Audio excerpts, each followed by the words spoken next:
YouTube. Yeah, so we're good on YouTube. So now let's go ahead. Of course, this is going to be recorded here. Wrong thing, guys. Bear with us.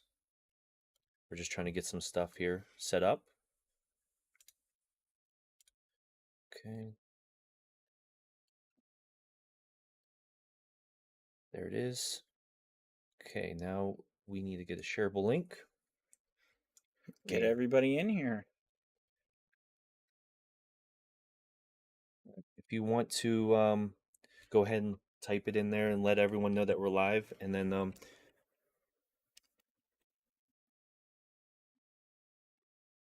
bring everyone on board. And we'll pin it. There you go.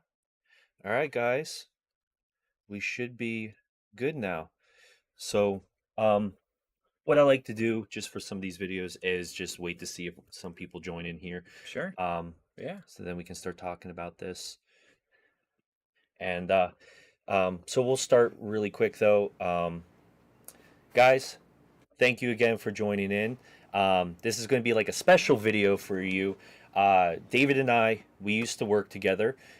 He actually was my manager, Yeah. and we worked with the same company for together. I think what, about over a year. Yeah. I worked there for 3 years. Zach was on the IT support team, and I picked him up, fortunately for me, because Yeah, he's a pretty awesome guy. So, I appreciate yeah. that. Thank you.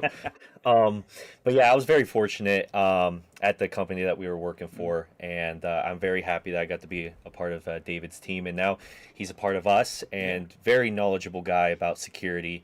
And that is what we're going to talk to you guys tonight about. We're going to talk about securing your PC, all the tools that you can actually go on the websites and use them. And also, we'll talk a little bit about keeping your crypto secure as well. Right. Because in the day and age with security, you know, him and I both know, and as you guys should probably definitely know, that security is a big, big factor, being either daily life or if you're investing and keeping your assets secure, because no one wants to lose money on rug pulls or Right. anything, or getting scammed. So that's why we're doing this video. It could be a little bit lengthy video, but that's okay, as long as we can clear it and talk Yeah. about all the Yeah. topics that need to be. And yeah, we'll go from there. So again, thank you guys for tuning in. But I will let David kind of take over since he is still in the game. I'm in kind of out of the security game for a couple months now. I'll let him take over to kind of walk you guys through some of these cool steps here. Yeah. So the first thing that I wanted to talk about was keeping your endpoint secure. The main thing that you have to focus on with that is ensuring that you have a good antivirus on your system that protects you not only against malware, but it also protects you against browser-based attacks. So making sure that you're not going to suspicious websites, making sure that the website isn't able to execute like malicious JavaScript or something like that in the background. So what I look for there, I do a little bit more digging on my end. I typically use something for the people that are out there that are a bit more technical. I use something from a company called MITRE. They put out this thing called MITRE Attack Framework, and it helps map out what all the attacks, like its entire attack chain, through finding out what's available to attack, all the way through to stealing information and exfilling that data out of a company or off of somebody's PC. So what I do is I use their MITRE Ingenuity tool to go and actually find what that malware was able to detect. So as far as like home-based products, one of my favorites is Bitdefender. I've used everything from just to date myself a little bit here. I've used Norton way back in the day when you had to install it via floppy disks on Holy crap! DOS. Yeah, so my first computer when I was younger was actually a Dell and an IBM 386, and I was running Wow. DOS on it. So I've been around for a little while, and I've seen quite a bit. Mm-hmm. So, anyways, now One of my favorites is Bitdefender, and I've actually switched over my phones and my computers at home over to Bitdefender. And the reason being is it scored so highly on the MITRE Ingenuity tests that it actually scored better than the stuff I use at work. So, No shit. yeah, Wow. and you remember how hard we worked to get the new antivirus, the EDR solution at work. Yeah. It scored Yeah. higher than that one. And it Really? scored higher than CrowdStrike. It scored higher than SentinelOne, some of the top tier business class antiviruses that are out there. So what I use at home, I use Bitdefender Total Security. That way I can protect my kids, I can protect me, I can protect my systems at home. And it's done a really good job. I've put it through a little bit of its paces at home because I firmly believe in testing whatever I'm going to put on before I deploy it out. So I highly recommend this product for everybody to use and check it out. But also do your own research. Like Zach always says, do your own research. It's really important that you go out and you take a look and see what there is out there and, see what your options are. This might not be the right choice for you. You might not want something that, I don't know, I don't have a good reason not to use it, but it might not be the right pick for you. But, it does cover PC, Mac, Android, iOS. It covers quite a bit. You might use Linux. So that right there might be what the reason for you to not use this product. And there are plenty of good antiviruses out there for Linux. The pricing's pretty cheap. Actually, what I did is I bought it from Best Buy, and I got it for 2 years for less than that. I got it for $35 for 15 endpoints because I actually protect I have servers at home, and I have my kids, and I have multiple desktops and laptops, so I actually needed the 15 endpoints, and I bought it from Best Buy for $35. So it was a lot cheaper, and it was for 2 years. So Wow, it saved some money. yeah. For way more 10 more devices. Yeah, exactly. Wow. Yep. Okay. And then as far as, even with the best antivirus protection, you can still have an infection on your PC. Adware is one of the ways that you can get around it. The antiviruses have come a long way in detecting that. They used to be not as good at it. Or fileless attacks. Antivirus, once again, is getting really good at catching those things where attackers are taking advantage of your system's core functions in Windows or in Linux, and they're taking advantage of that. And the antiviruses are getting really good at catching that stuff. But there are ways that they can get around it. So if your system is compromised and you do not have the ability to clean it up, a good way to do that would actually, what I use and what Zach uses is Malwarebytes ADW Cleaner. Malwarebytes is renowned in the IT industry for being very good at cleaning up after an attack. I've seen many cases of where companies have been attacked and they go out and they use Malwarebytes, the ADW Cleaner, to clean up after an attack. So this is something that I highly recommend for people to use. If you suspect that your system has been compromised, go out and download this tool and run it. It'll clean up your system. Hopefully will get you back to where you need to be. But yeah, and it's also free. So I mean, it's good to just run it periodically because there might be something on your system that you're not even aware of. I guarantee you, Zach, that just built this PC, is if he's been browsing around on the internet at all, he might be running this. It might help you out. So yeah, I remember using this back when I started working for this one. It was just like a family home business, and when I had to clean viruses from a lot of laptops and computers, this was one of the tools I used. They've come a long way with their updates and their cleaning, but this is one of the things that the programs I use to clean a lot of viruses and junk and stuff off those laptops and computers. I really like Malwarebytes. Yep. I can definitely vouch for that. Yeah, they do good work. Another good one is actually, I just thought of it, is called Hitman Pro. I've heard of that one, You recognize it from Sophos. Yes. It ran in the background from Sophos. We Yeah. used to use Sophos as our endpoint protection. And we got a lot of complaints about Sophos.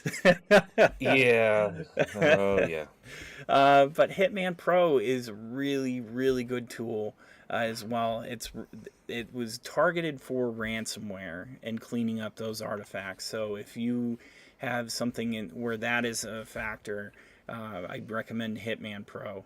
And then the next thing that we want to talk about is how to keep your browser safe. So most of the work that we do with crypto is on the browser. So when you go to do your swaps, you connect to the computer, you connect to the browser, and you go on there and do your swaps. Well, if there's a malicious script, you can end up losing your assets where they could steal it. So one of the things that you need to protect against is scripts that are not what you would expect to be running on that website. So the main use case here is for ads, but it also stops like trackers. So it also helps with privacy on the internet.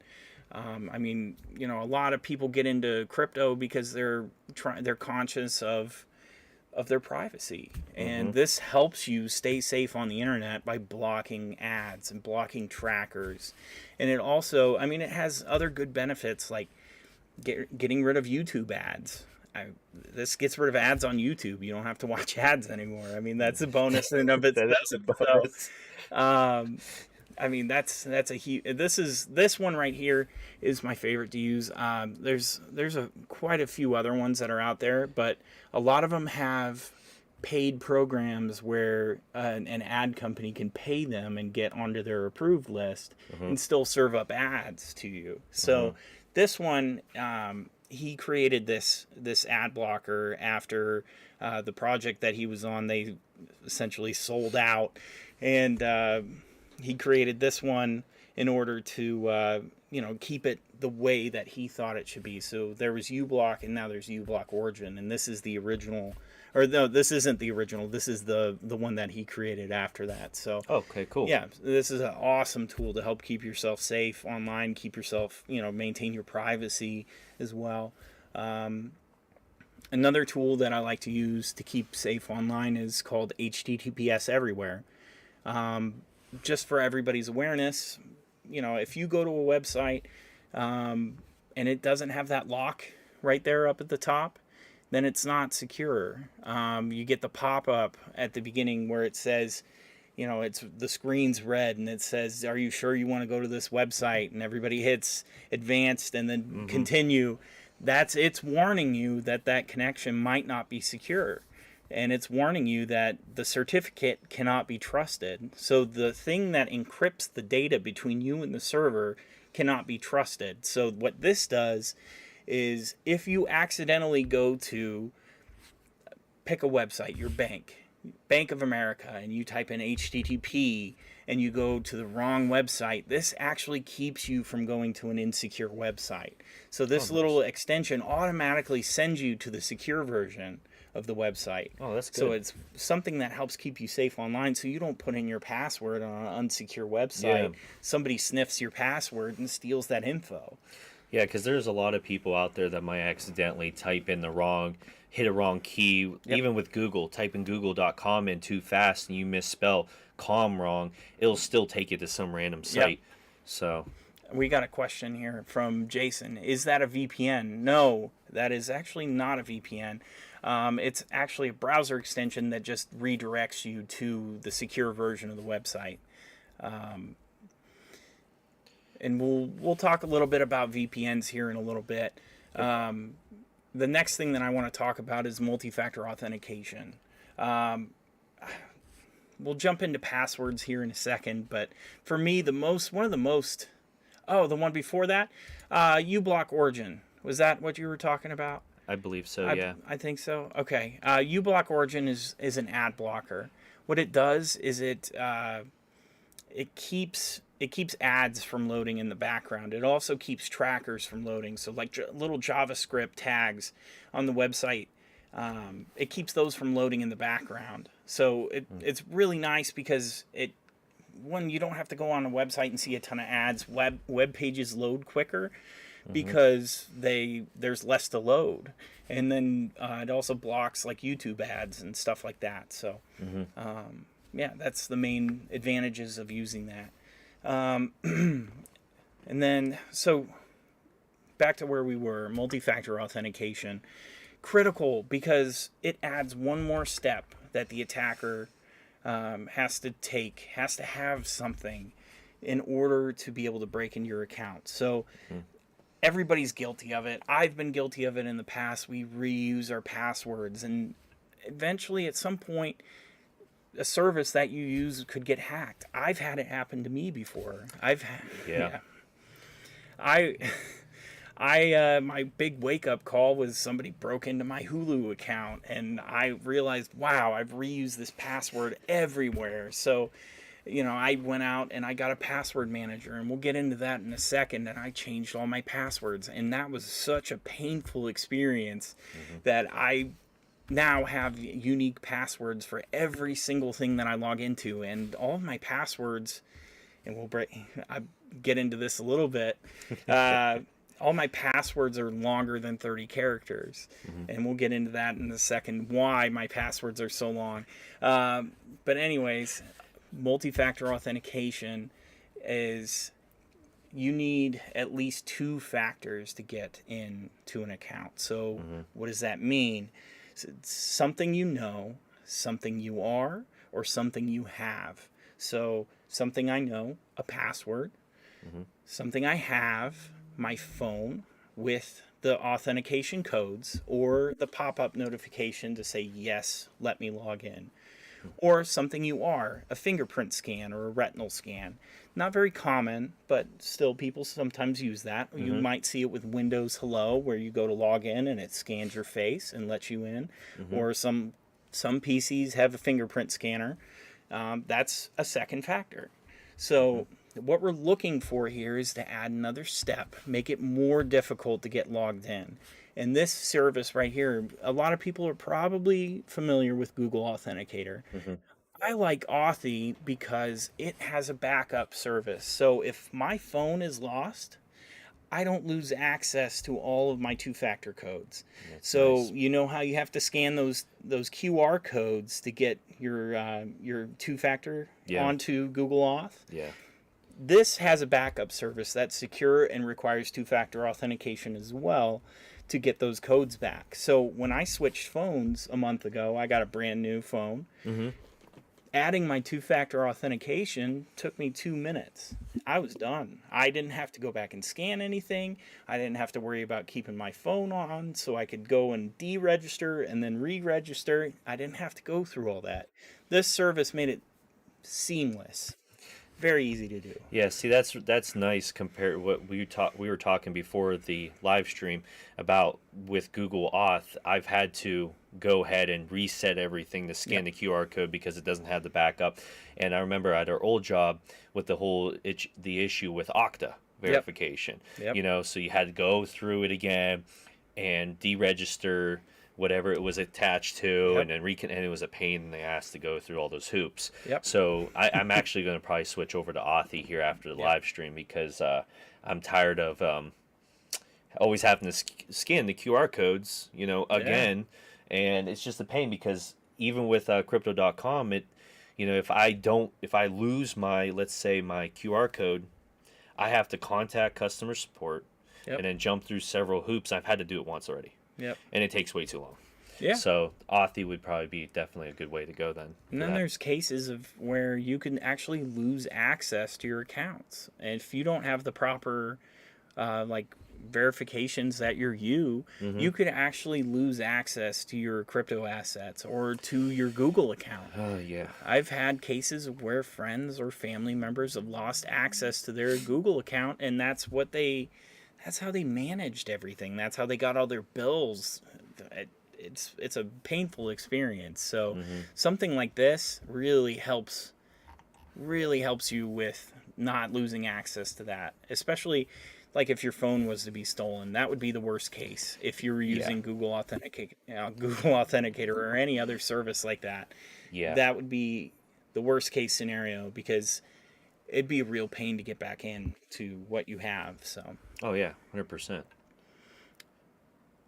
all right, the next thing that I wanted to talk about is something that I feel pretty strongly about: password management. And as I talked about before, with getting my Hulu account hacked into, and suddenly I realized a month later somebody broke into my Postmates account and tried to order something in Los Angeles because I had reused my password. And all it takes is one of those services that has the same password that you've used everywhere else, and suddenly everybody's able to break into your account.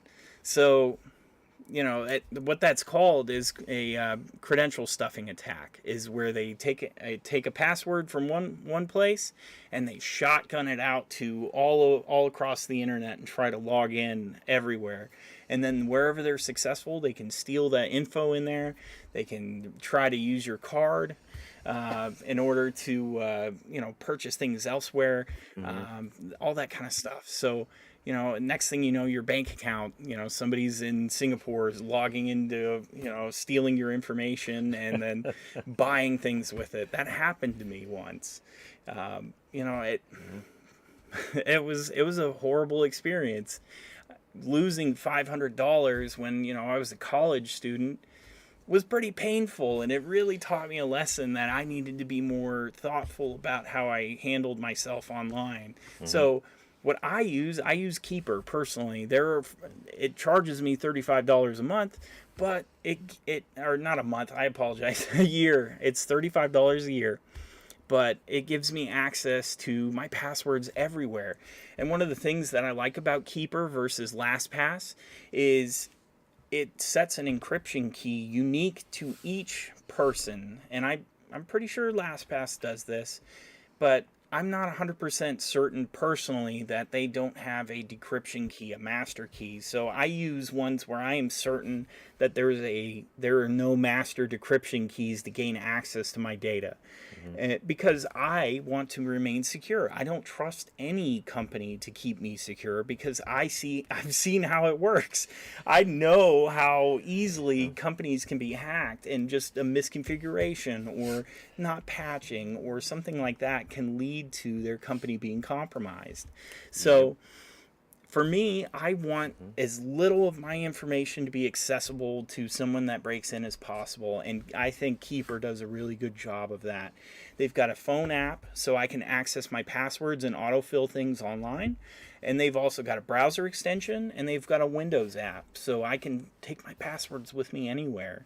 Like I alluded to before, like everything I use has a unique password, all the way down to my bank account, my Netflix account. Everything has a unique password, and they're all 30 characters. And the reason for that is Zach and I have done a penetration test before. We've seen where attackers have been able to break into accounts by stealing the encrypted version of the password, the hash, and they went through every possible combination of password. Think about that for a second. How many possible combinations there are on the keyboard of every password that there could possibly be? 13 characters long in 24 hours. They can break 14 characters in a matter of a month. That is entirely possible.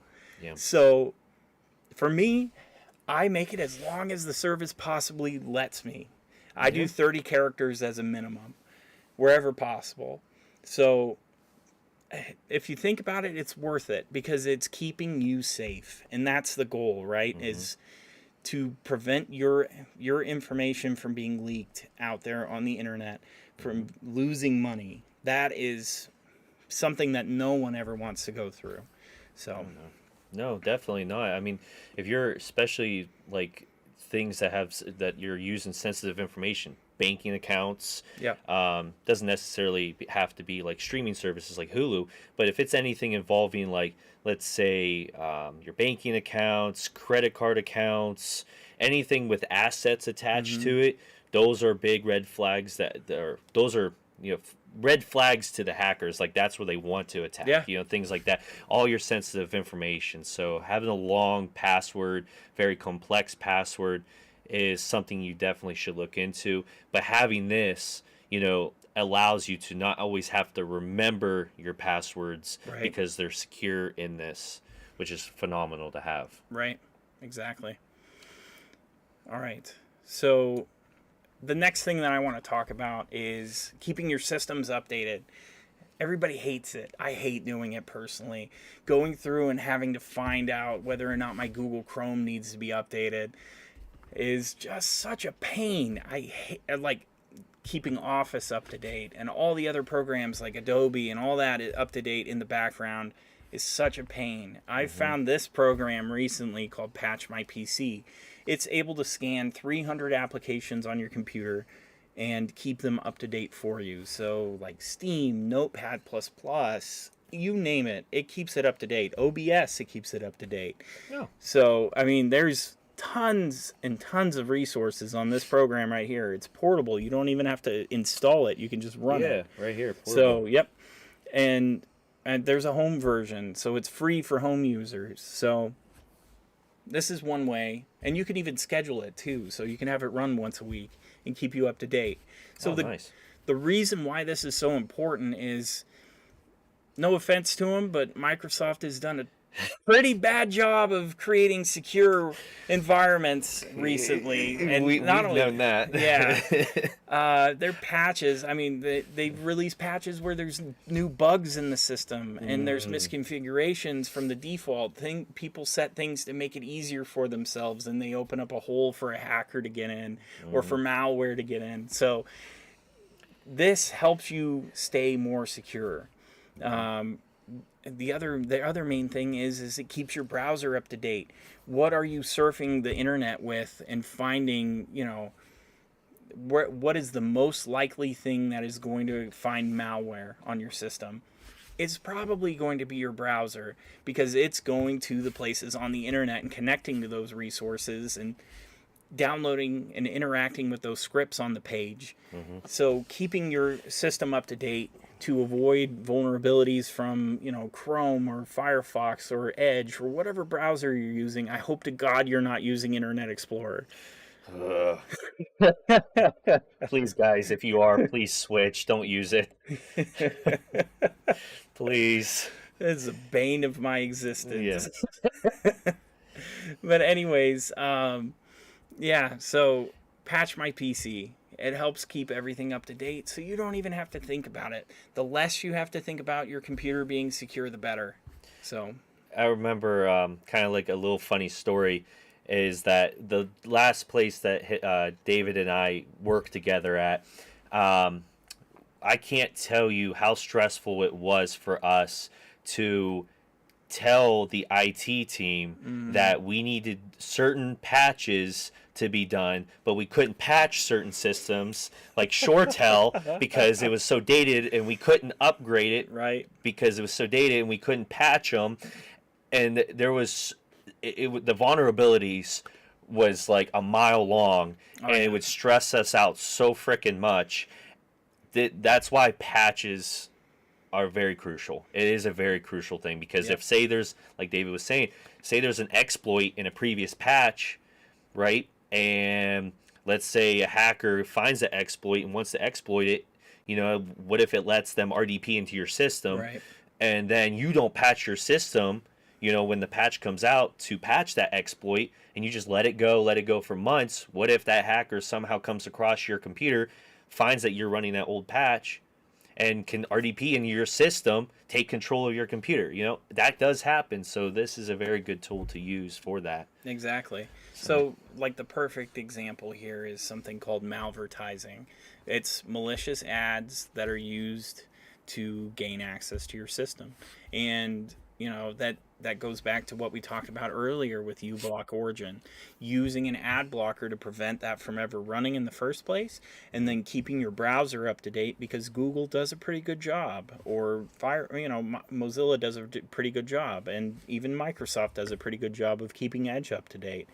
They know about the vulnerabilities because they either discover them themselves, see them exploited in the wild, or they pay people bounties to tell them about the exploits. So there's quite a few ways that people can find out about it, and then they can create a fix for it. So keeping it up to date and then running an ad blocker will help keep you safe online, and then keep those malicious scripts from running in the backgrounds of web pages or in ads that could pop up on your screen, or run in the background and you won't even see it. So keeping it from running, and then if it does run, keeping it from happening, are your best defenses when you're online. So Yep, I agree.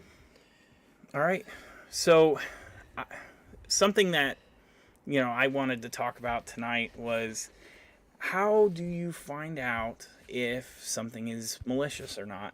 So you're online, and you, in this scenario, you want to go to PancakeSwap, and you're on, you do your search, and at the top there's a website that's spelled like this. You look at that, and yeah, sure, if you're paying attention, you can see that is definitely not PancakeSwap. Would you mind hitting restart over there? Where's restart at? Right there in the middle, the blue button down. You see where it says IOC, and then restarts in the middle. Oh, okay, yeah. So this service right here is called Any.Run, and it is a sandboxing tool that allows you to interact with potentially dangerous stuff, like a website that might be malicious. So hit run a public task right there, and you can actually go to anything online safely using this. You can run any program online safely using this. I use this at work all the time in order to check and see if a program or something that was emailed to someone, like a PDF or an Office document, is safe, or if it's malicious. And if it is, it'll detonate inside of this container in my browser. Well, it's not even on my browser. It's like watching a TV, but you can move the mouse around on it. So this allows you to get on there safely and interact with it and see if it is dangerous or not. So it's loading up right now. It's obviously, this is a free resource. It's not going to be as quick as your PC, but you can go on here and interact with the website. Add some time real quick so we have time to show around. All right, so on here, you can play around with connecting your wallet and see what happens when you do that. You can hit trade now, and you can see where it takes you. So you see on here, Look at the URL, exactly. URL link. So we just went to, and it's even got a live chat to help drive you to get scammed. This website is phenomenal.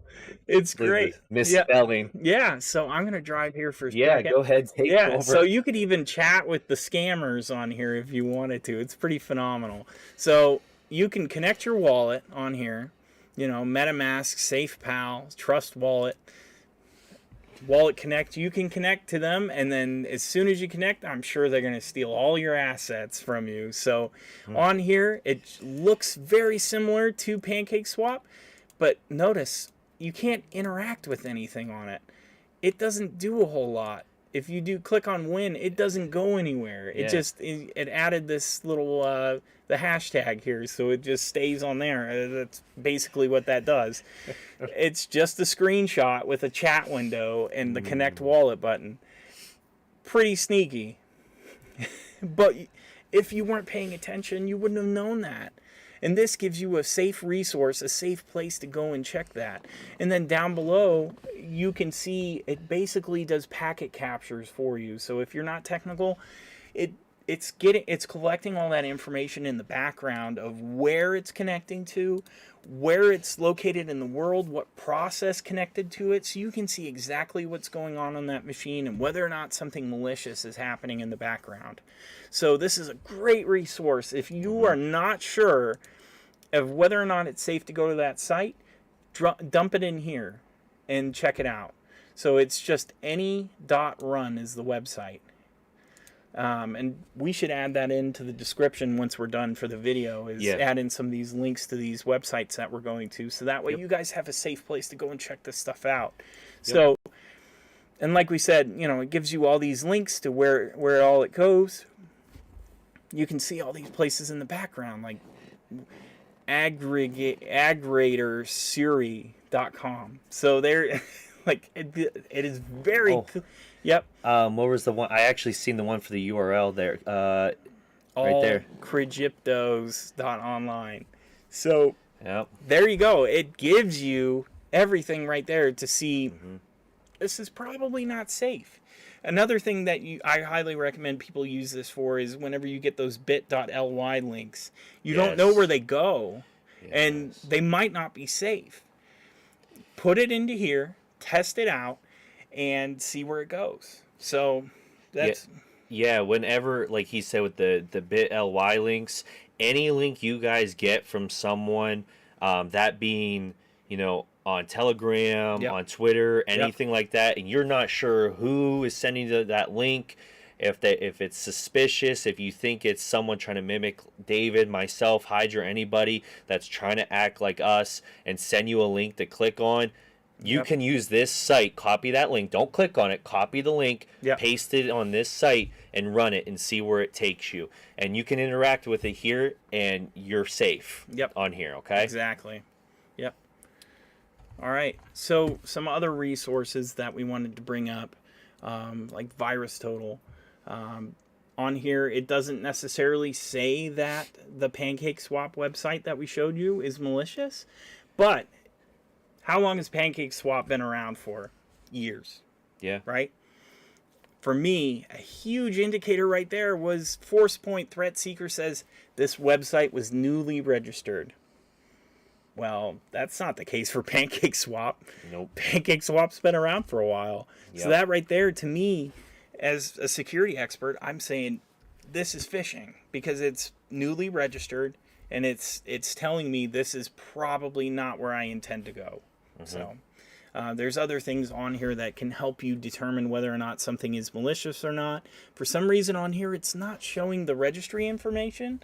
Normally on VirusTotal, it'll give you who registered it, where it's registered to. I've seen cases of where the scammers are so stupid, they put in their home address on the website. They put in their real name, their home address, their phone number on here, and it'll show up in their who is information right there in front of you. So now, would IBM X-Force show that? It would. I think IBM X-Force would, actually. Do you want to try that site? Yeah, sure. All right. You want to go ahead and type it in up here? We might not be. You might need to log in. Oh, I think we could do a free account. All right. Let's try it. That one right there. What I like about IBM X-Force, and the reason why I use this at work, you can do guest. The reason I use this at work is it gives me what the history of the website is. So on here, if it doesn't have it. That's unfortunate. But it'll have a graph on here, and it'll show how long the website's been around for, and then whether or not it's been seen in spam or malicious activity or, I don't know, something like that. So that's the main thing that will help you find. Used to use this a lot when I was working at that company. I used this site, VirusTotal, AnyRun, and several other ones I used a lot of. So. One that I really like as well is that hybrid analysis that's up there as well. So for URLs and stuff like that for websites, it'll go on there and get a screenshot of it. So that way if you don't feel comfortable with using any.run and interacting with it, it'll actually give you a screenshot so you can see that information in front of you and see, okay, this doesn't look like what I expect it to be. Or you'll get urlscan.io and it'll give you information on whether or not it's a phish or it's malicious. And on here, as you can see, URL scan says, hey, this is bad. Don't use this website. Not good. You can go over there and you can get the information on it and says, yeah, this is probably malicious. This is the one site I used a lot of. Yeah. This one's very helpful. Yep. It's very, very helpful. And these are some behaviors. So on Malicious. here, just real quick, something that I want to point out is you see on there, it's got the string and the objects for Google Tag, Google Analytics, Google Maps pointers. Those are all trackers that run in the background of the websites that you would actually be blocking with uBlock Origin. So those trackers allow Google to see every single website that you go to. So Google actually has all that information, and they're holding it in their databases, and they can tie that back to you because they have cookies on your machine. So those cookies actually say, this is Zach Horn, and this is his PC, and then they can tie all the websites that you go to, even if they're not Google sites and you're not logged in, they can still see, he went here, he went here, he went here. So that's why having something like uBlock Origin is so important, because it blocks those trackers from being able to see you. Another one that I actually use is called Privacy Badger, and it keeps cookies from loading on websites that they don't belong on there. So like it blocks Google from tracking me on websites. It blocks other things from tracking me around on the internet. Like it blocks cookies that shouldn't load. And then if your website isn't working properly, you can kind of tweak it a little bit and give it a few more permissions. But it's made by the Electronic Frontier Foundation, the EFF, and they actually make that HTTPS everywhere extension as well. So Okay, cool. yeah, no, they make great stuff, and they're a non-for-profit that believes in privacy. So if you want to check out some of the work that they do, I'd highly recommend you go check them out. So yeah, Nice. yeah. Did you really quick want to talk a little bit about VPNs? Yeah. So VPNs, they're great for helping you stay secure online and keeping your information private online. As far as using a VPN, I have used Isn't it private internet access, PIA. Yeah. And they're one of the few ones that actually have been proven in court cases that they do not keep logs. I actually have that on my laptop. Do you? Yeah, I Nice. was about to relog back in mine, install it on here, and put it back on my actual Nice. desktop. Did you want to type it in and show them the site Yeah. for it? Yeah, because this is the one you told me to check out, and I checked it out, and I really liked that. Yeah. And so I went here, and I was like, yeah, definitely paying for this. So Yeah. I'm paying for it right now. Nice. One of the ones that actually what I'm going to switch to next is one that Jason told us about. It's called iVPN, and they actually have a third party that comes in and audits their systems and tells them that it does a third party audit in order for people to see whether or not they keep the logs. So they actually have a third party. I was kind of stumbling over that, and I apologize, but they have a third party that comes in and says, hey, they don't have any logs, and we verified it by going onto their systems and checking. And they're a trustworthy third party. I think it's a CPA firm, kind of like how we did our SOC 2 audits. They come in and check and verify that there were no logs. So Nice. for me, I want something that's verifiable.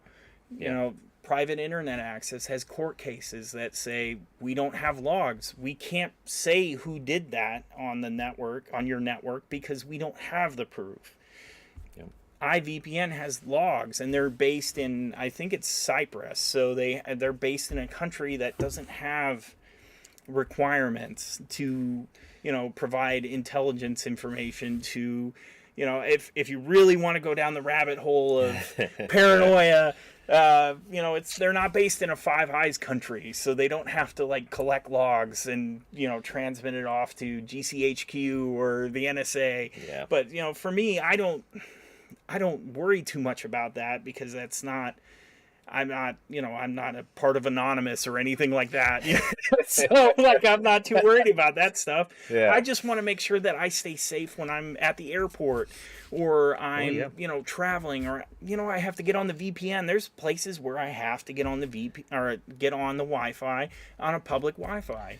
And this helps Yes. me keep safe because all of my traffic is tunneled through that service and out, onto the internet. So it looks like to whoever else is on that network, my traffic is all encrypted. They can't see it. I've been able to prove that myself by trying to packet sniff and capture that data in order to, check and see if, it's really encrypted or not. So, Yeah, one thing that I do every time I go, like, say, Panera or, like, Dunkin', and I take my laptop, if I'm doing anything, any kind of connecting to my computer, because, again, I'm working from my computer, I'm connecting my assets to the computer, I always connect to VPN because I don't want to connect to their free Wi-Fi and be pretty much, just like, here I am, open door, and have someone that knows what they're doing jump on the free network from like Panera or Dunkin', and sniff out the IPs of everyone connected to it, find my IP, and start breaking into my system, and then possibly just like having like a keylogger, so if they're sitting there and I'm typing in all my passwords or whatever, he's keylogging everything. yeah, And then it's entirely possible. Yeah. there you go. Like, what if I have my password, I type in my password for, let's say, for, I don't know, something like my crypto assets, right? I'm trying to say connect to Binance.com, and I type in my password for my login information, and say, like, if we were able to access Binance.com here in the United States, let's say if I type in all my information there and they have a keylogger on there, right? Because I got it in my system, I don't know it.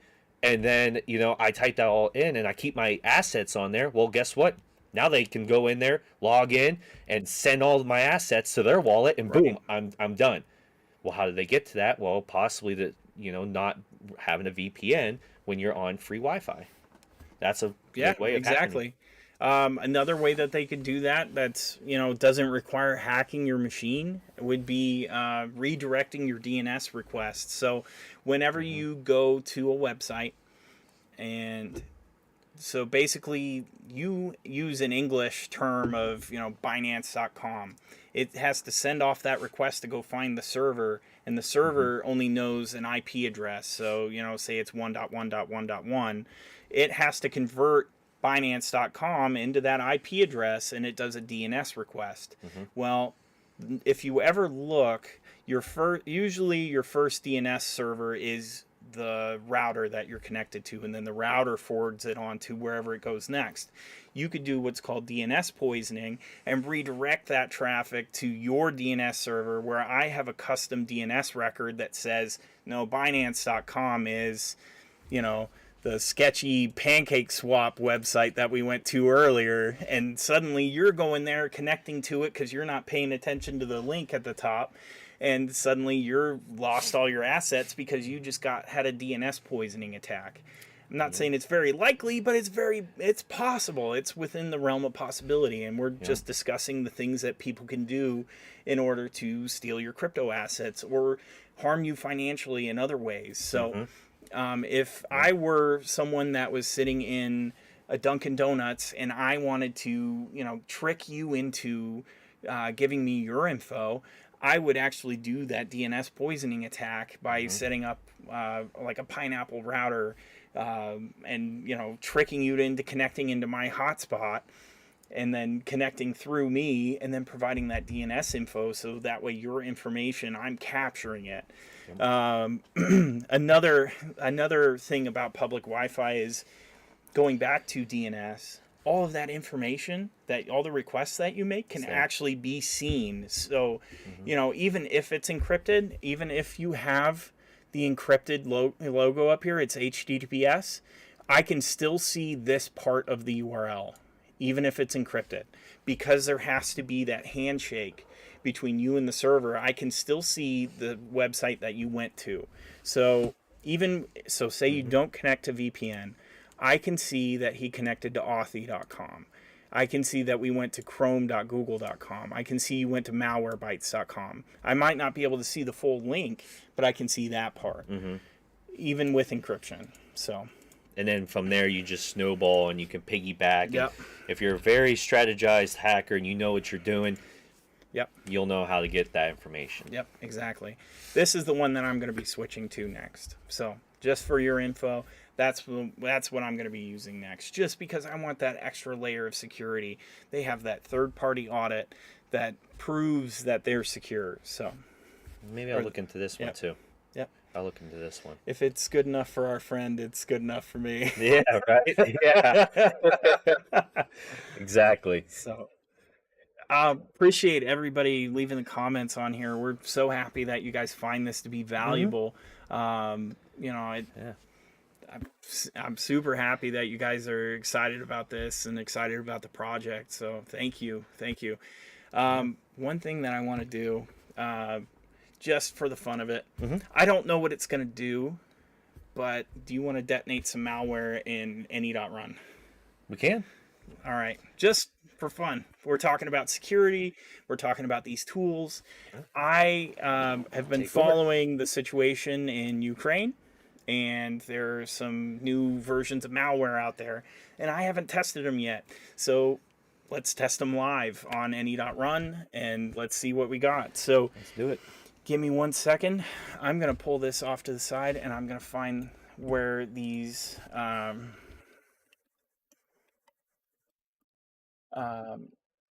going to see where this malware is real quick.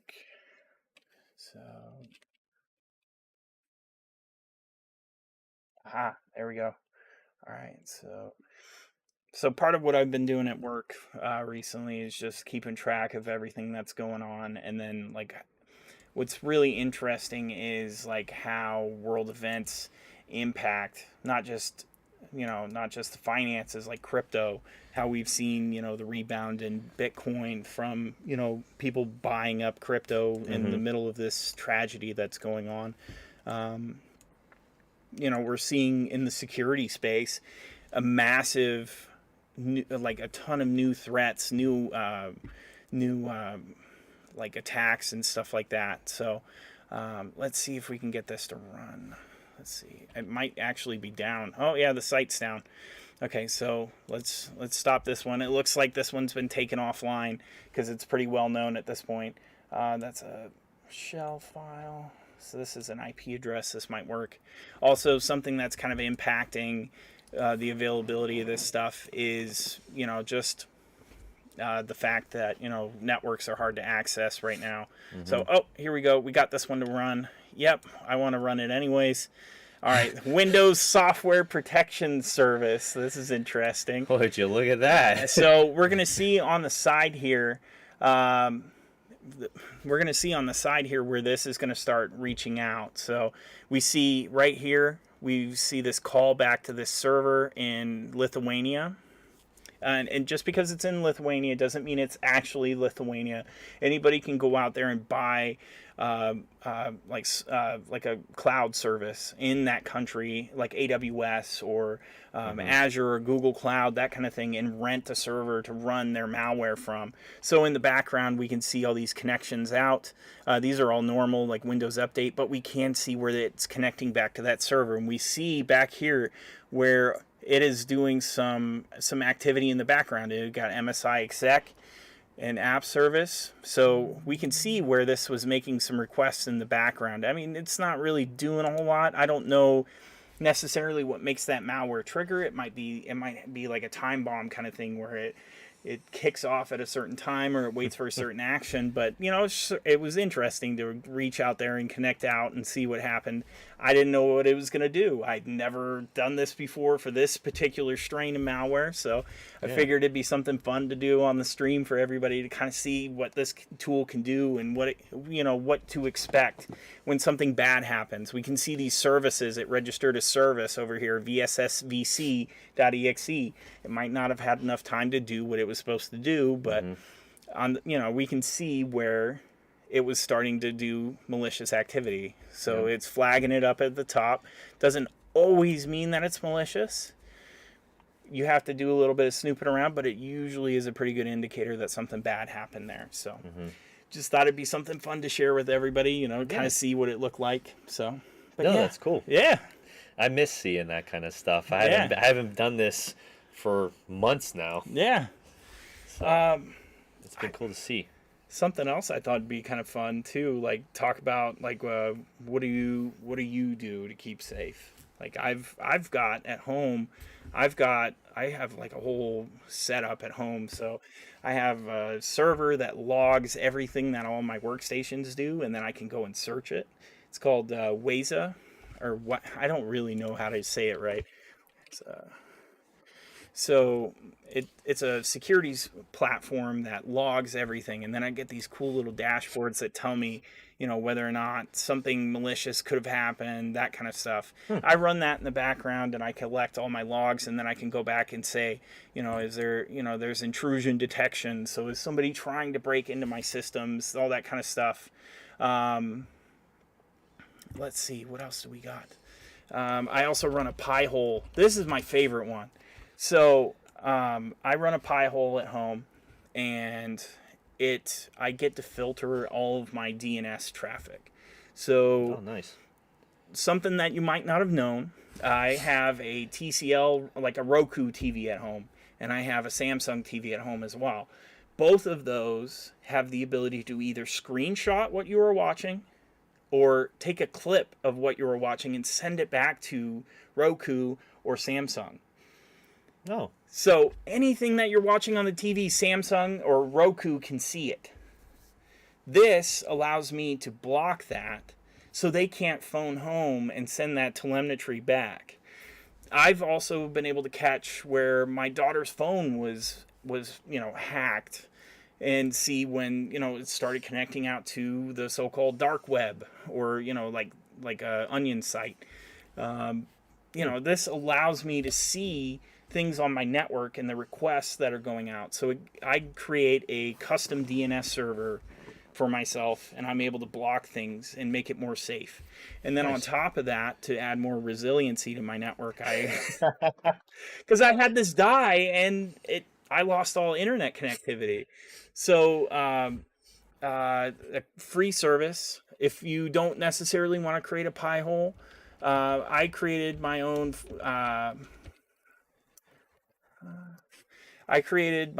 account on Cloudflare and set up on here. It's actually free for up to 50 sites. So, you know, a 0 per user up to 50 users, and it does by site if you're going to use it for DNS.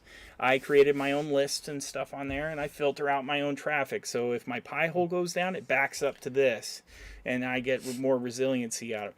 It's J-Pat says it's definitely pronounced Wazoo. I will start calling it Wazoo from now on. Thank you, J-Pat. Jason, you asked, is there a best all-in-one service? For what? Just out of curiosity, are you talking about for antivirus? Are you talking about for like VPN? What do you mean by that? And Bert, thanks for joining. I appreciate it. Yeah, we talked about a lot of stuff. We talked about antivirus, how to filter out ads, how to keep yourself from getting tricked into going to the wrong websites, multi-factor authentication, how to keep your passwords secure. We talked about quite a bit. This is definitely something that you want to go back and check out later. Go back and watch from the beginning. So, and the goal here for both of us was really to you know, just not just be about AdaCash or about crypto, but to give you not a lot of people have a good resource to go out there and learn this kind of stuff. Yeah. Zach and I have learned this the hard way, and we've learned it by trial and error at work, and by trial and error at home, like we've talked about on the stream. You know, like I've learned the hard way, and this is a way that we can share with our community, and you know, share with not just, you know, the people that are investors of AdaCash or SolCash. We want to help everyone be more secure. We want to make the crypto space better for everyone. Yep. Yep. And you can apply a lot of these tools to crypto right? You know, especially the uBlock origin, Yeah. you know, because like David has said, when you're connecting to your extension, you have to install MetaMask as an extension on your browser, right? Well, having uBlock origin will help keep that more secure as well. Yeah. Again, none of these tools are always going to be 100% because you also have to factor in user. Okay. Right. Right. And you as the user have to be very educated and know exactly what you're doing and what you're going to what you're going to click on. So when it comes to, especially with crypto, um, you know, if you're going to get someone that's going to catfish you, and that's something I also wanted to talk about with catfishing within Telegram, especially. It's these fake accounts that pretend they're females, Mm-hmm. and what they do is they try to target male audiences because male audiences Yeah. are the most primary. They're like the most primary uh, group of people within crypto. So what they do is they try to pretend that they're a female. You start talking to them, they kind of catfish you, lead you on, and then you end up clicking a link, going to a site where you might lose your, connect to it Mm-hmm. with your wallet. Boom, they steal your asset, or they try to con you into sending them money, or they'll try to con you into giving them your seed phrase, right? There's so many different things with that too, but this right here is 100% best first steps, I would say, of Yep. making yourself secure, being more aware, and applying these habits. If you start here, applying these to crypto as well, just like in your daily life. Right. Right. I think Jason asked antivirus, VPN, malware blockers, Yeah. anything like that. What would be the best all-in? There's not really technically a best all-in-one.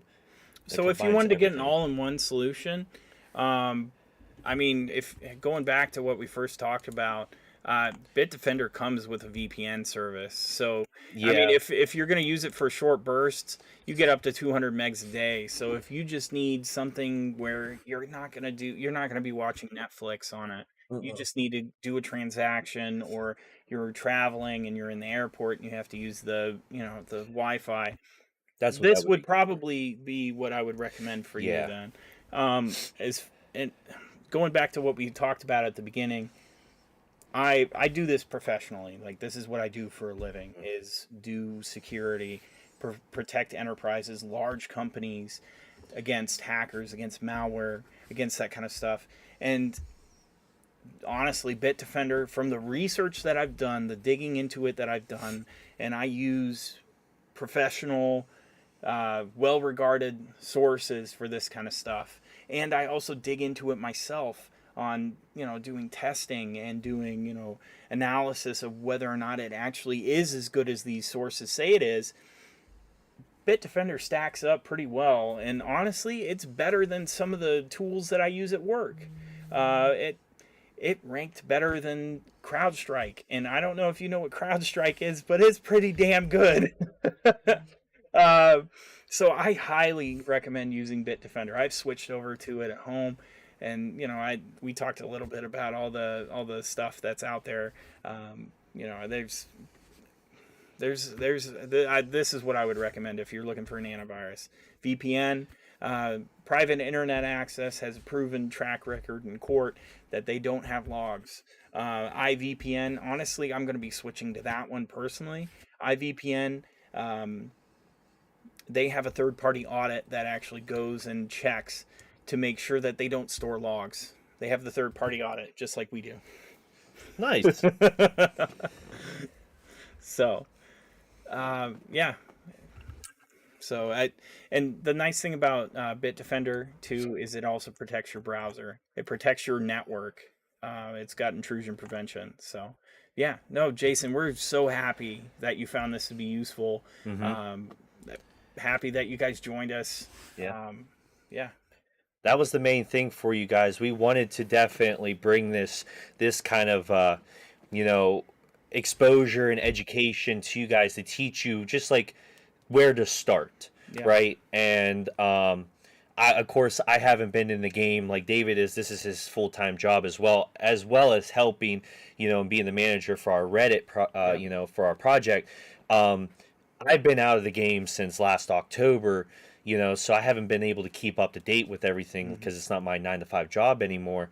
But, I still remember some of the stuff that I was doing, and we just want to bring this to you because, again, with crypto, anybody in the crypto, I can guarantee you, you will not find anybody in any project with people like such as ourselves to sit Right. here and bring this kind of knowledge to you guys. Again, this isn't super in depth.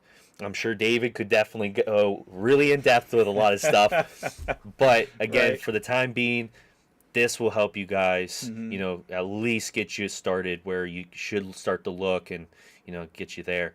Um, we do have a question here. Hey, Zach, what's the plan for ADA cache volume in the future? You think 20 million a day is in the future? Oh God, I hope so. Well, well, if Bitcoin decides to take a bull run, which I will say, and I think early March, mid March, we may see a bull run. If we do see a bull run, I'm not going to throw any numbers out because I don't like doing that. But I will say, within this year, our time will shine, and we are definitely going to see a good daily volume for some time. I can Yeah. definitely see that. Like I keep telling people, 2022 is the year for crypto, and we are already seeing that. So I'm not going to sit here and say 20 million, daily volume, but it can very well happen. So we'll see. To the moon, we'll I hope see. so. I hope so. But yeah, guys, thank you for tuning in. Yeah. Do you guys have any questions for myself or David? Yeah. David definitely would be the guy to talk to right now. Anything about security, home security, network security, anything like that, the whole 9 yards. Yeah. So if you guys have any questions, feel free to ask right now. That's what we're here for. While we're waiting for questions, you want to take a look and see where the charts are doing, or? Yeah, let's Yeah. take a look at that. Let's pull this up, guys. Let's do a little good old refresher here. All right, so Bitcoin is still above $44,000. Nice. Perfect. It Nice. looks like it is trading sideways a little bit, which is good. You want it to trade sideways because it consolidates, right? So that's perfect. Let's check our buddy Ada Cash. Let's look here. Where are we at? Oh, so we're trading sideways too, which is good. That's not a bad thing. We definitely want to see that. Our daily volume, 12,000. Let's add another. Hey, we're up for the week. Yeah, That's great. yeah, up 9.7%. Fantastic. Liquidity is definitely going up, and that's because Bitcoin's going up and BNB is going up. So our liquidity is going way up, which is good. You want liquidity. I don't know if you guys listened to one of my other videos, but you want liquidity to go up because if liquidity goes up and then people were to sell like this is going to have a less of an impact on us as this goes up. Right. And that's what we want. So, very good. Price of BNB broke 400 again. So Good. that's good. Very good to see, guys. Yeah. So let's check our staking. See where we're at staking wise. 27.5 trillion tokens staked. I cannot believe how well staking is doing. It is so great to see those numbers. 27.5%. That's wild. That's awesome. That is wild. Yeah. That's impressive, guys. Definitely, if you haven't staked your ADA cash, definitely stake your The ADA cash. value of all the ADA cash that's staked is just insane. Yeah, and it's down. Like the market cap's down. Imagine if the market cap triples, man. quadruples this price. I mean, Yep. that's going to rise, this price so much more. It's Yep. going to be worth more. That's Fantastic. yeah, no, that's awesome. So, Awesome. yeah, guys, if you have any questions, feel free to ask myself or David while he's here still. This is definitely a special event. We wanted to talk to you guys about security and educating them and everything. I'm gonna take a look at see what kind of good old news is going on right now. While we wait to see if there's anything going on. I don't like these type of things. Stock market hinting at a Bitcoin reversal. Crypto analysis. Benjamin Cohen. looks at under the radar price action. Get out of here. I don't listen to that stuff. Bitcoin, crypto becomes serious money. There is some good points though in the crypto becomes serious money, as you know, the global events that are going on right now. People are moving their assets into cryptocurrency because they're watching. For example, we've watched the ruble crash after the invasion of Ukraine, and people are moving into crypto in order to keep from losing money. Yeah. So those cases right there, and then also seeing the adoption of crypto in countries like, what was it, Venezuela, I believe, or not Venezuela. It was Oh gosh. one of the countries in Latin America was going to adopt it as El Salvador. El Salvador. Thank you, good Lord. And then, you know, for example, too, like Ukraine, raising money by collecting Ethereum and Bitcoin in order to raise money for, you know, its efforts against fighting the invasion into the country. So, I mean, Yeah. it's pretty cool to watch.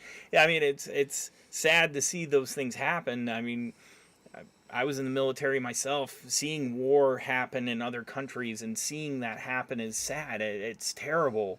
I wish that wouldn't happen, but seeing countries adopting cryptocurrency, seeing people adopting cryptocurrency as a way to save money or make money is awesome to see, especially being a part of the crypto community. So Yeah. Yeah, no, definitely. It's like I said, cryptocurrency is for the people. It always has been. And that's why governments don't like it. yeah. That's why they want to regulate and still try to control it. So, let's see who's all in here so far. Hey, thank you for your service. Oh, thanks, Jason. I appreciate it. So, Dolly Parton creates the Dollyverse, releases NFTs book with novelist James Patterson. Hey, I mean they see the potential, so why not Right. jump on it? Right. All right, so we got a question here. Do you have plans to have more staking pools so you can convince to stake longer, different period of staking pools with higher returns? We don't have any plans right now for any other staking pools. We are working on a partnership with CryptoBlast, which is another cryptocurrency. We are also going to be partnering up with them with their energy drink. So once we get that squared away, that will be another staking pool that you can stake their token, still earn ADA from us and them. Now, with adding to make the staking longer for our end, no. Right now, it's just you stake ADA cash, you harvest Soul Cash, and you earn your rewards both in ADA and Solana. And the returns are dynamic. They're gonna change. It's just how it is. We don't have any works for that at all. So I personally like the dynamic versus fixed, but that's just me. Because you know, if more people do eventually unstake, it's gonna rise. You'll make more. It's just how it is. Plus, also think too, it might be a small percentage, but if you're staking 200 billion shares, that's still a lot versus that percentage. So you're still making quite a bit, Yeah. right? So it's not like you're staking 1 or 2 ADA cash. I mean, you're staking, say, several billion ADA cash. The percentage is still good. You're making a good return. I personally am not a huge whale, but I'm making good money off the staking pools. I'm not that big. I don't have a whole ton of ADA cash, but I'm making good money off the staking pools. And if you're not involved in the staking pools, I have to ask you why not? Because there's money to be made there. Essentially free money. No tax for buy or sell. Yep. So Exactly.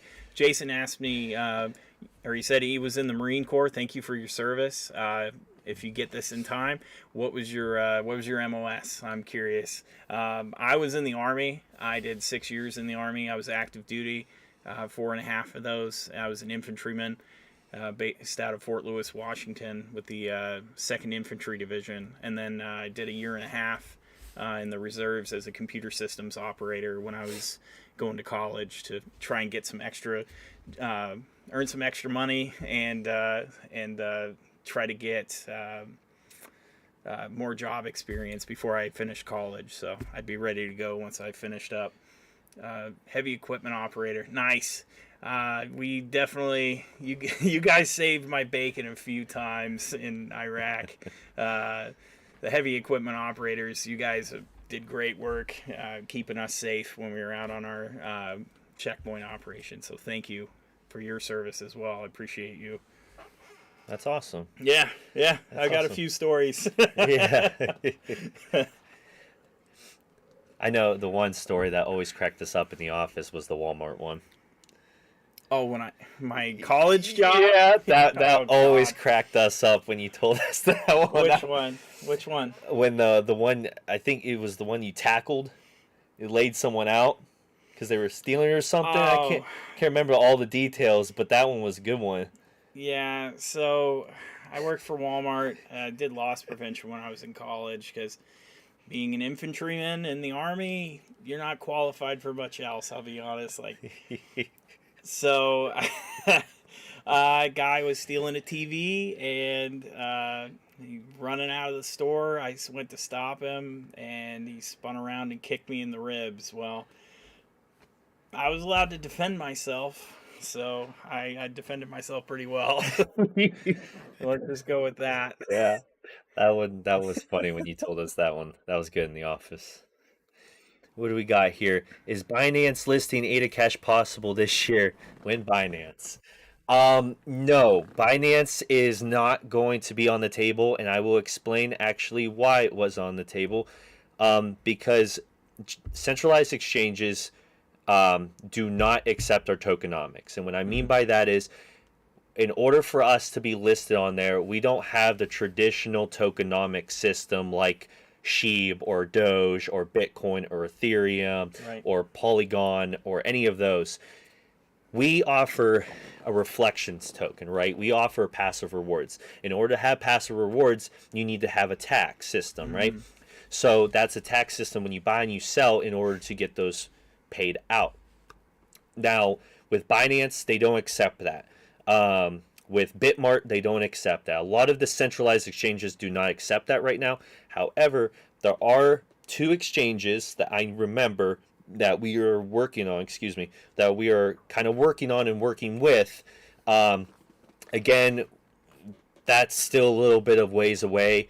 We're trying to still work some things out on actually it's on their end, not our end. And we'll see how that goes. But again, right now, the way our tokenomics, unless the centralized exchange accepts our tokenomics, there's just no way right now because we could get listed, but there wouldn't be a tax, so then you guys don't get rewards, so it's kind of pointless, right? There's no rewards, no passive income for you guys, so it would be pointless. YB199 thanks you for the service. Thank you. I appreciate it. Do you think we'll get listed on an exchange? Just like I said, Yep. There could be a possibility this year. We're still working on some stuff right now, guys, on that. And Safe Moon swap, good old Safe Moon. We looked into it. We are still looking into it. That's the furthest I really can give you. I can't give you any other detail. I have looked at their application, but that's as far as we've gotten. I've looked at it. I've reviewed it. Haven't applied or anything yet. That might still be on the table, but right now we're focusing on some other things right now. So, Yep. Let's see if there's any more questions coming in. I'm glad to see questions coming in. I'm glad that people are actually conversating. Yeah, no, it's great. It's been great talking to everybody and helping answer your questions, and I hope you guys found this to be useful. Yeah, like we said before, we want to help the community as a whole. It's not just about helping our investors, it's about helping everybody. So I hope everybody finds this to be useful. Yeah, cash them on. Yes, cash them ons. Cannot wait. I'm looking forward to it. That's the next big thing.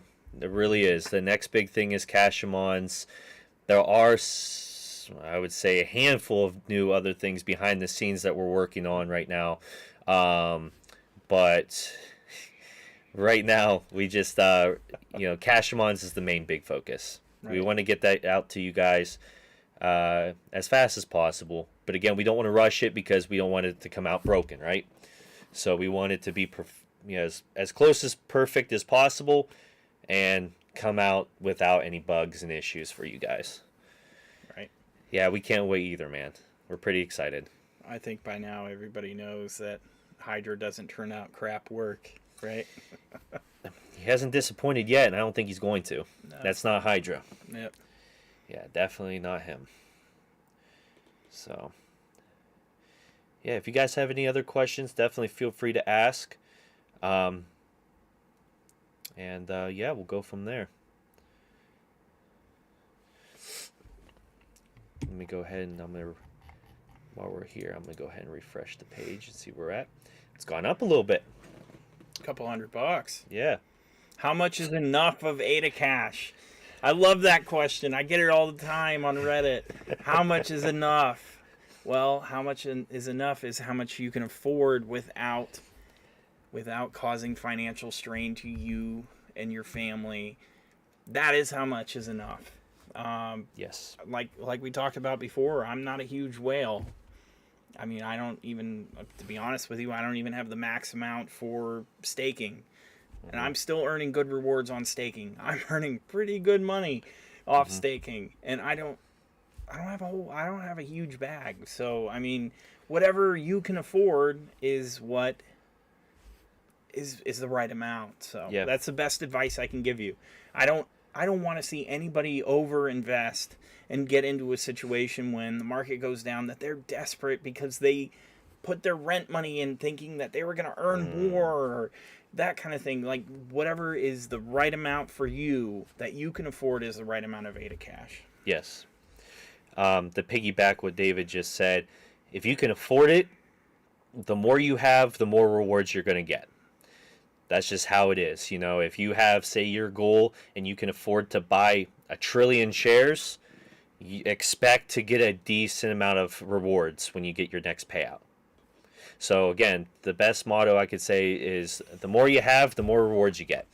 Jason, with credit cards is where it's at. Yeah, rack that credit up. Oh man, that's hilarious. How many people are on AdaCash's team? So let me see here. There's David, myself, Hydra, that's 3, Jay, that's 4, Brian and Derek, 5 and 6. Yep. So there's 6 of us. And then we have our team of moderators, but this is the core team. Yeah, the core team. Yep. Do you own Ledger? If you're talking about the Nano X and the other Nano, yes, I do have both. I have the regular one that you connect to your computer, and that's how you send over your assets. And then I also have the X, which has Bluetooth functionality, so you can connect it to your phone. You can also connect it to your computer as well and connect to the Ledger that way. So I do have both of those, yes. I personally do not. But do I use them? No, not right now. I do not, because I don't know the 100% how well they work properly with AdaCash yet. Maybe in the future, possibly. But I do know we are developing our own wallet too as well for our app. So. Yes. It is king for AdaCash. Volume is king. Like we always like to say, like it doesn't matter what the chart does, it matters what the volume does. We're a reflection token. And, you know, if you're looking for a pump and dump, this is not for you, because, you know, you buy in and it takes 15% off, and then when you sell, it takes 15% off. So if you're just looking to pump and dump, it's going to have to pump quite a bit for you to make profit off of it. Yeah, it's kind of goofy. Volume is where it's at. Yes. You got to earn those reflections. It's a long-term hold. It's like a CD. Yeah. The best way I can explain it to you, if you can afford it, okay, this isn't financial advice, okay? None of this is that David or I are, you know, talking about. However, if you can afford it, if you can afford to spend several thousands of dollars, whatever it is, to equal couple trillion shares of AdaCash, you will see a really good return. Even if the volume is not high, you will see a very good return in rewards. Yep. Now, if we go back to when we pumped, we were at $40 million market cap and we were at $2.5 million daily volume. Now, I'm going to throw my number out there. I've also explained this in one of my videos, on my previous video on our YouTube channel. If you want to check it out, please do. I explain this, so I'm not going to get much detail, but I will say I have a little over 6 trillion tokens. I am the top holder. Everyone knows that. I have never sold, don't plan on it, because I get rewards. That's what I live off of. Mm-hmm. On our daily volume of 2.5 million, just to kind of put this in perspective for you, I was getting paid out every 2 hours. Based off of two things, daily volume and how much I'm holding, I made over $12,000 in rewards that day. I was able to switch that over to my crypto.com and use that money, my rewards, to pay off debt. I paid off a good chunk of my credit cards because of that, and it helped me tremendously. So again, if you can afford it comfortably by risking it in crypto, you can make a lot of money in passive income, but the two factors have to come into play: daily volume and how much you're holding. So kind of put that in perspective, I would say. Right. Of course, if the daily volume goes 10 million, it really won't matter how much you're holding. If you're holding just 1 billion shares, your returns, you're making money that day. I mean, quite a bit of money each day. If it sits at, even at 2.5 million, $1 million, you're still making good money a day. You know? Heck, $500,000, you're still making good money a day. That'd be great. Yeah. So, hopefully that kind of puts it in perspective for you. Right. So, that's why we tell people, do not sell, just keep investing, because this is a long-term investment project. That's what passive income is, right? You put money into a bank account, a savings account, and you don't touch it for a long time because it's a savings account. It will accrue interest over time. Well, the same concept applies here. You invest, you don't touch it, you just earn passive income. Exactly. Yeah. So, let's see if there's any more questions that come in before we end the stream. All right. Probably this is the longest stream I've ever done so far. It's awesome. Yeah. Yeah, I like it. Fun. Yeah. It's good when there's a lot more people actually interacting too. Yeah. No, yeah, that was. So it's not like you're great. talking to yourself or to the wall. It also helps when there's two people so we can talk. Yeah, that too. Yeah. It's a little bit different when I'm by myself and there's no one in the chat, and I have to pretend there's people in the chat that I'm talking to, but there's no one watching, so I'm talking to myself and to the camera. It's a little awkward, but it is what it is. I'm sure a lot of YouTubers do that, and it's just second nature at this point. Right. I mean, like I told you before we started, I used to make YouTube videos, and I used to feel like I was schizophrenic, just talking to myself while I'm playing video games. It was great. It was, I won't lie, when I first started doing it, it was a little awkward looking at the camera. Right. Because you have to, it's like you're looking at it, and you know there's probably 1,000 eyes looking right back at you. Mm-hmm. But, you know, I kind of got used to it pretty quickly. Yeah. Yeah, I find it interesting. It's neat. All right. Well, guys, if there is no more questions, I'm going to let David go because he has a little bit of drive that he has to head home, and it is already after 8, and he, again, has to work tomorrow, unfortunately. And I want him to be up late, hold my beer. I'm going to go buy some more Yeah, that's what I like. My man. No, that's awesome. Yeah, no, that's one of the reasons why we wanted to do this. Is one is be educational for the team, or you know, from our experience. Like Zach and I have some pretty good experience to share with everybody, and not only that, we want you to be more confident in the team because we do have that expertise. I work in cybersecurity every day. Zach used to work for me. Mm-hmm. Now I work for him. So we want everyone to feel confident in investing in us because we have that expertise from the real world that we bring to the table, and we want to help everyone as a whole in cryptocurrency learn about how to stay safe, how to keep your money safe, how to be safe online. So that's the reason why we wanted to do this. So and not only that, we want the team, everybody to know us on the team, because we want you to trust us because we're working hard to earn that trust. So no, we really are, and that's why I pretty much fully dox myself. I mean, David pretty much doxed himself here. You're seeing who he is. But again, on our new website, if you click my profile, it comes up with my Twitter page. It comes up with my LinkedIn page, and then our YouTube channel because I'm doing these videos. But we wanted to give you guys that more of that security, and that comfortable feeling like this is who the team is. We have a background in security. We're not some Joe Schmo living in a hut underneath a bridge, trying to steal your funds or anything. We don't care about that, right? We don't care about your money. That's your money. You should be making it. Right. We want to get the world out to see how great AdaCash and SoulCash is. Right. That's the whole purpose here. Awesome. Well, I'm happy to hear that we've convinced you to buy more. That's great. If we have accomplished one thing tonight, I hope it. That's great. Oh man. All right. Well, good evening, Bugs. Good evening. Thank you, YB199. We appreciate that. What did he say? You guys have been. Oh yeah. Thank you. Thank you. I just now seen that. Yeah. Thanks, man. Appreciate that. Gem to gem.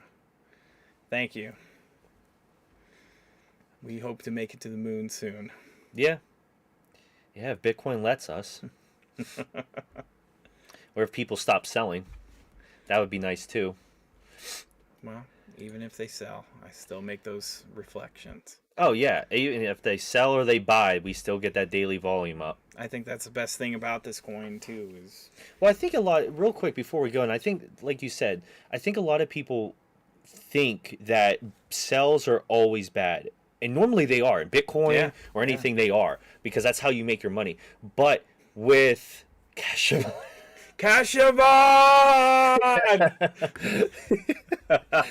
with our rewards token, it doesn't matter if people buy or people sell, there's still a tax. So there's still rewards going to be given out regardless if people are buying or selling. The market cap isn't just going to go up if they sell, but you're still going to earn your reflections. So that's the nice thing, and I think a lot of people forget that part. Thanks, guys, for the hard work and be home for a long time. awesome. Yeah. I like to hear that. So, all right, guys. Well, I don't want to keep David here any longer. I'm sure you guys will keep us here if we keep reading the chat. But again, thank you for being here, guys. It was a very good time. I really enjoyed it. And again, thank you, David, for driving down and having this video with me. Yeah. I know Let's do it again. Yeah, definitely. We'll find another topic and see what they want to, us to talk about again. If it's more to touch up on this or anything like that, definitely feel free, guys, to let us know. Yeah. Awesome. David doesn't live too far away, so we can always kind of set these little meets up if you like having both of us on the stream to talk and stuff like that. So, sounds good. All right. Awesome. All right, guys. Well, I will catch you next time. Remember, keep up the positive vibes, and you guys have a good night. All right. See you guys.